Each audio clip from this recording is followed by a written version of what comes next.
right, we're working on our second of our 3 free response. You need to watch as many of these as you need to get success on your test. So let's take a look at this next one. This one gives us the data, and we have to use ratios of rate laws in order to find our orders. Remember, you can't find the order from an overall rate law stoichiometry, only from elementary steps. So if we could write a generic or rate law expression from this, we would put rate. Now notice it's moles per liter, so I know that I want to put brackets and not partial pressures. This is just some made up random A to some power and B to some power. Now, if I want to find with respect to A, I want A to change and B to be constant, and that's between 1 and 2. And for B, ideally, I would like B to change and A to remain constant. But there isn't a pair that will do that for us. So we're first going to find A, and then we'll just keep it in there. Once we know its order, we don't have to have it constant. Let's get that Y in there. So I'm going to take my larger number over my smaller number, so my math is a little bit more obvious. So that's 5.3 over 4.3 times 10 to the minus 3. Now, you don't have to put in every single detail of this algebra. I like to do it so you know where I'm coming from, but you know that K over K cancels. If you didn't want to put that in, you would not need to. So I'm going to put in 0.75, actually I can use parens here, to the x over 0.25 to the x. And again, you know that B cancels, so you don't really have to put this 0.75 over 0.75. I like to do that again so you can see where I'm getting my numbers from. There we go.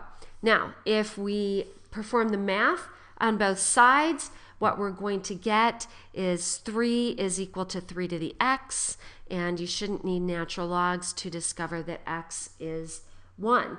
So that means it is first order with respect to A. So we put first order in there. Now, to find B, all we need to do is pick any 2 trials where B changes.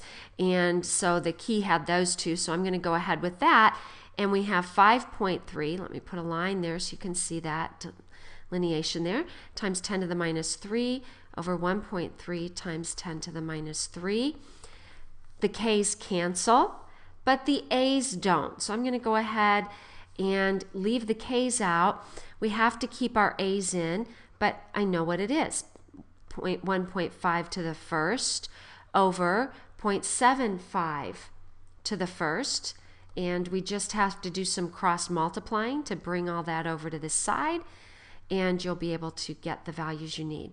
So then this is 1.5 over 0.75, and that's to the y power, both of those. Now, again, if you did this algebra, I'm assuming you can do that, we're going to find that y is 1, and therefore it is first order with respect to B as well. So now we have both of our orders, and we're going to move on to the next part here quickly. And let's take a look here. Now it wants us to write the rate law, and we have to calculate the rate constant. And remember I said most common units are K and S. So we would have rate. When they ask for the rate law, they're asking for an expression with symbols. So rate is K times A times B. You cannot use parentheses. You've got to use those brackets because those brackets communicate to us that we are talking about molarity. Now, you can pick any one of those 3 data points, substitute it in here, and solve for K. So K is going to equal, I'm just going to pick randomly the first one, 4.3 times 10 to the minus 4th. And I'm going to divide that. And you can go ahead and put your units in if you want. This is actually molarity per minute. And now we have A in molarity, so that's 0.25 to the first.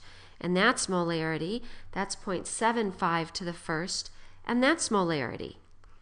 All right, so then you see that the molarities cancel, and that can also help you with your units if you'd forgotten how to do those. And you should get 2.3 times 10 to the minus third, and we have molarity to the minus 1, and we have minutes to the minus 1. Now, remember, the other way you can get this value here is that that number, it's negative to the negative overall order minus 1. So it's second order overall, take away 1, it's to the negative 1. Would be another way that you could get that. Now let's go on in this question. Now it says to determine the initial rate of change in experiment 3. So we're talking about experiment 3, and you notice here that it's measured as the rate of formation of C. So the rates do relate to one another based on the stoichiometry.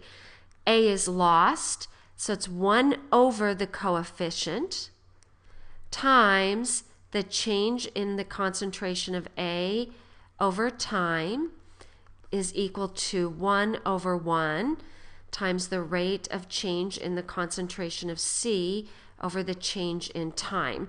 Now, another way you could write this is the rate with respect to A and the rate with respect to C. Well, we know this. That's 5.3 times 10 to the minus 3, that whole thing right here. That represents that rate. And now I need to get A by itself. So all I have to do is cross multiply the negative and the 2. This rate is going to be a negative value.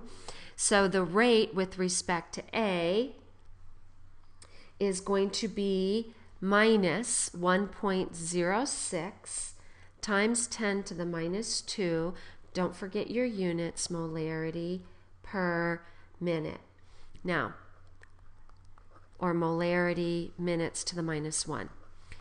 This was not one that the units were graded for, but just a good habit, get your units down. You never know. I would say typically AP, if they want units, they're going to ask for units. If they're going to give you a point for units, it will be clear in the question. All right, now it says to determine the value of B in experiment 4, where we have our rate law. This is very similar to the one that you did, the AP homework that you did in class.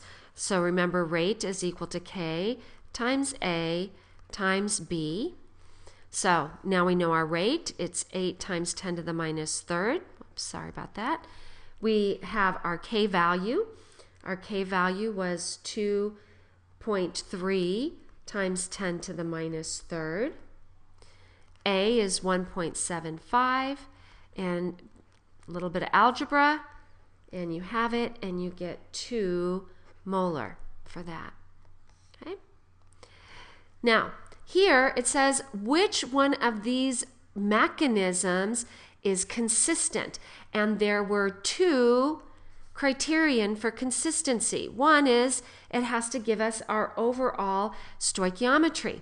So if we take a look at this, that M cancels, and we would indeed get 2A plus B yields C plus D. And I'll tell you 9 times out of 10, it will cancel like that. Again, that M cancels that M, and that X cancels that X. So M was formed and consumed, X was formed and consumed, and we do get B, 2A plus B gives us C plus D. So that passes, and you want to show that. And here we have the intermediate because it's formed and then consumed. X is formed and then consumed. Now, in this case, wow, here is an example where we have 2A plus B yields 2C. So in this case, this one's out right away because it does not yield our overall reaction. So you want to be able to prove that. So as we go through here, let's now go back here. We always take our rate law expression from our slow, and in this case, rate is equal to K times the concentration of M times A. Now, it's highly, highly, highly unusual that you would have an intermediate show up in a rate law expression. So we would not do that unless it was very clear from the context of the question, and that's not going to come up very often. Now, we don't have a fast equilibrium to get rid of that I. That's all the information we have. And so we've eliminated 3 because it doesn't give us the overall stoichiometry. We've eliminated 1 because it gives us the incorrect rate law expression. So that leaves us with 2. So let's do a quick double check. We would get rate is equal to K2 times the concentration of A times the concentration of M. We always start with the slow step. Now, in this case, we do have the fast equilibrium to help us eliminate that intermediate. And so we would say that K forward, or K1, whatever you want to call it, times B is going to equal K reverse times M. And we solve that for M. So I'd have M is equal to K forward over K reverse times B. And now I can substitute that in right there. And when I cluster all my K's together, I'd get a K prime that's equal to this times that. And the K2 times the K forward over K reverse. I still have my A and I have my B. And lo and behold, it is a consistent rate law. That means it's plausible and worth further study. So, all right, that's that for this one. Now, you might want to give this last one a try and make sure you understand how to do these. So until then, when you're checking your work for the third free response that's in your notes, this is signing off.